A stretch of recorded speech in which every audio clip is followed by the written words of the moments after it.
feeling compelled to do a story time. I don't know why. Usually when this happens, it's because there's somebody out there that needs to hear what I'm thinking about. So get the coffee ready. This isn't a crypto video. This is a mindset video. I don't know what's been going on in the last couple of weeks, but it has been a really difficult time. Even though I've been to Vietnam and had the time of my life, honestly, that trip could not come at a better time. But leading up to that, I started going through absolute hell. Now I'm still going through the hell, but it caused me to reflect on how I now handle challenges compared to the Annie that I was 5 years ago. 5 years ago, if I were to be going through what I'm going through now, I would be an absolute mess. But now I feel like I can handle things. And it made me think, I've said this to a friend of mine before, but most people find it really difficult to believe. And here's the fact.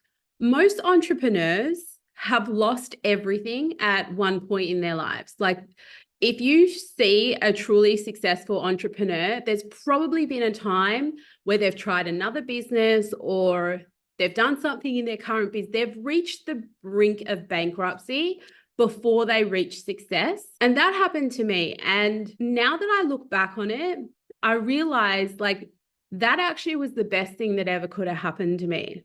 As strange as it sounds. And I'll tell you why. A few years ago, I went through a really hard time. Most of you may know about it if you've, been following me for a while, or if you're new here, you won't know. So I'll give you a really brief rundown. I used to own a business prior to crypto. It was in the female fitness industry. I grew that business to the largest of its kind in the world, franchised it, was really proud of it. It was my passion, all that kind of stuff. After a decade or so, I lost my passion, decided to sell half of it, which I did. And then I had the remaining half, which involved business partners. Because of the business partners, the deal went bad. And they basically they rug pulled me, right? They just went in one night, emptied all of the fitness studios, and everything was gone. So there was no way to continue to run the business.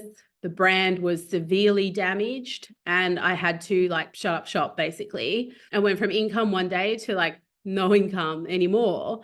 And being a single mom at the time just sent me into a spiral, because the whole reason I do anything in life is for my daughter. Even though some of my friends scream at me and they're like, she's 25 years old, she can look after herself. It's not about that. It's not about that. Get over it. It's about the fact that I want to take care of my child. That's what makes me feel good, is to know that when my time is up on this earth, I have left a legacy for her. So get off my back, okay? It's not about me wanting to pay her bills. It's about me wanting to know that she's looked after when I'm no longer here, the way my dad made sure that I was looked after when he's no longer here. So shut up. Moving on. Moving on. So anyway, at the time that happened, like I said, my father passed away. He looked after me. My sister didn't like that. She sued me. So I had to go through both of these things at the same time, put me into a massive depression. At the same time, those business partners left a ton of their debts in my name. And now I had debt collectors after me, after never being in debt myself.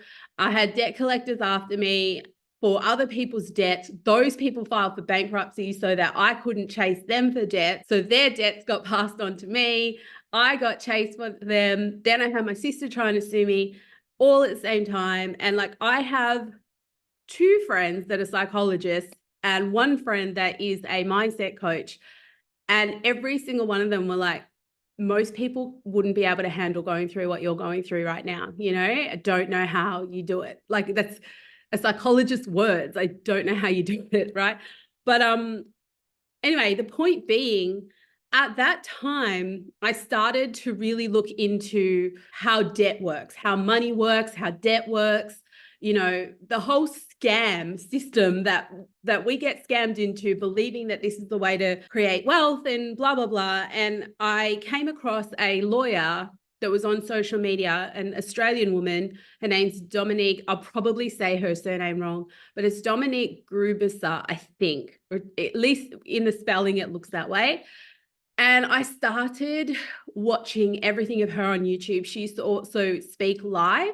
And so I would go to every event that she was speaking at, and she would talk about this exact issue of how to clear debt and like how debt works and how debt gets sold from the banks to, you know, other credit agencies at like 20 cents in the dollar, and how, you know, whilst you are a person who has a loan, you are an asset to a bank and you make the bank look good to their shareholders. But the second you stop paying that debt, it's the opposite story. You now make the bank look bad. And so they don't want to hold on to that debt for a really long time. They sell the debt just so that their bottom line can look decent again. And then those debt collectors come and try to chase you for the whole amount, even though they only bought it at 20 cents in the dollar, so that they can make profit from your debt, right?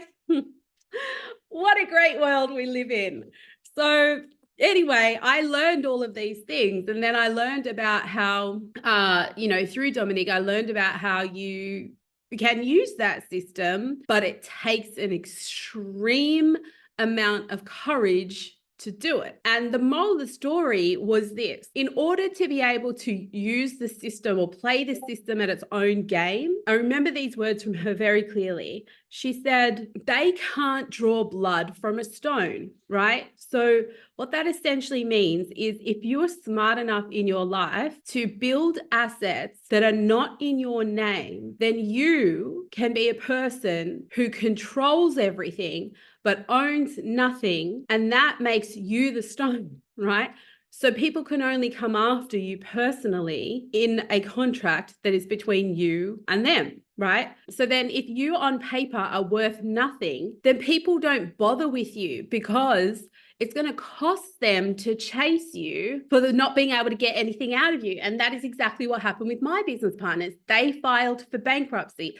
That meant I legally can't contact them for the debt that they owe me, right? I legally couldn't contact them. The law protected them, but put their debts in my name. So then I had to use the law to get out of those debts. And I ended up negotiating $500,000 debt down to $40,000, right? Because I learned the system and then I used the system, but I had to become so tough when dealing with banks and things like that and real estate agents and whatnot. I had to become so tough and just keep in my mind, you're the stone and there's no blood in it.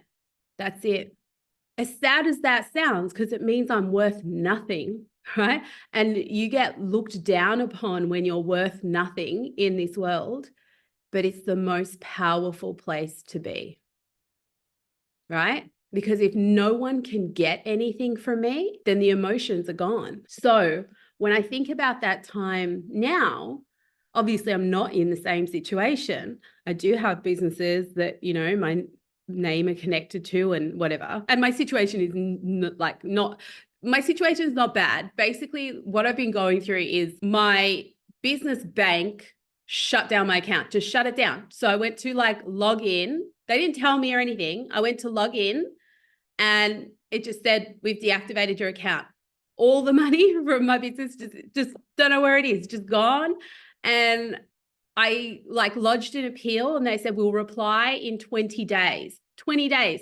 Now, this happened a day before I left for Vietnam. So I'm like, okay, so you're just going to just take all my, like, that makes no sense. How can you just take all of my funds and just be like, yeah, you got no account anymore? Now, this is what I mean. 5 years ago, I would have lost my mind, absolutely lost my mind. But this time I'm like, well, they can't keep it forever.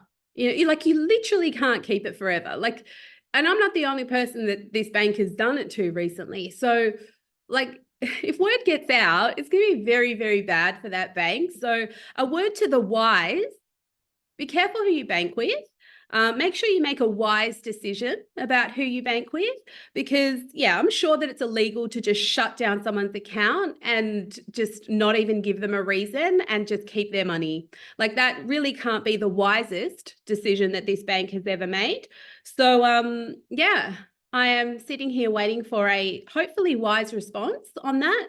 And yeah, we'll hopefully receive my business funding back. I actually did nothing wrong. They said it was an internal investigation. I've only ever used that account to pay my team. That's it. Pay my team and pay myself. So never used it for crypto, even nothing. Literally no reason to shut it down. But the point being, 5 years ago, like having lost the account, the amount of money that is in that account, like it would have sent me into an absolute spiral. I would be panicking, losing it in emails. I would be screaming at people like, how could you do this to me? You know, especially this time of year, it's Christmas. You know, it's Christmas. And it's not even like they're giving it back in 20 days. They're responding in 20 days.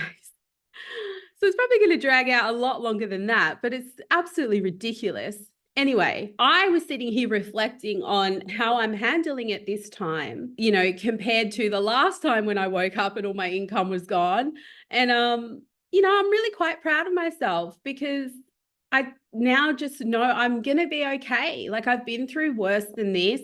You know, this isn't the only thing I'm going through right now. There's obviously like there's some other things. I've been really unwell as well. So sorry for not posting, you know, market updates all week. Like first time I got out of bed after Vietnam was yesterday. So yeah, I've been trying to deal with that while being sick, super high fever, but you know, it is what it is. And I'm so chill about it this time. And like, that feels really good. So I think what it's made me realize is that the universe will only throw things at you that the universe knows you can handle. Yeah. There's one thing I learned from Oprah as well, which I always keep in mind. And it goes like this. She says, at first, the universe will send you a message. And if you ignore the message, the universe will send you a warning.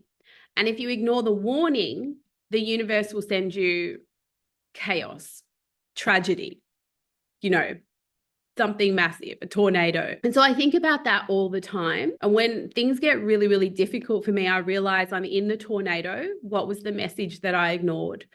And I can always then go back and see all of the red flags along the way. So right now I'm in a tornado, not just with this bank, but with a few other things. And I now see the red flags and I'm going to be okay, you know? And the same goes for you. The universe will only throw you what you can handle, you know? And it sucks to have to go through it, but remember that you're put into that last stage because you ignored the message and you ignored the warning. And so that's why it's really important that you learn to tap into your spirituality and whatever that means for you. Because when you learn to tap into your spirituality, you become more aligned and more in tune with what is going on in the present moment. And it means that you will pay more attention to the messages and you can align your life with those messages before your problems turn into tornadoes. And that's why you can end up handling things a lot better. I feel lucky now that I haven't had to have a hard time that I like what I'm having now 4 or 5 years.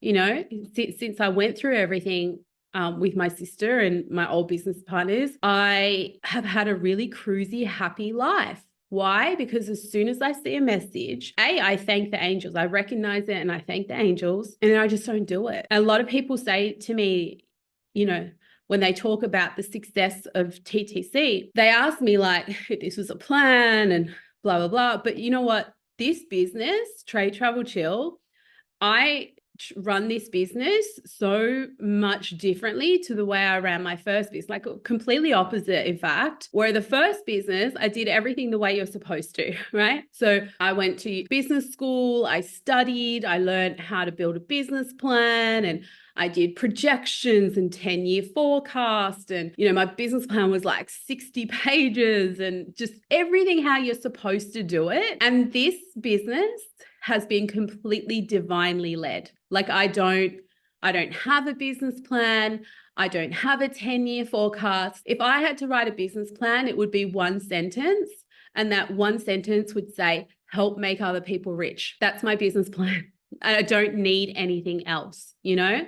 And I know that like I get put in the right situations all the time now because this business is divinely led.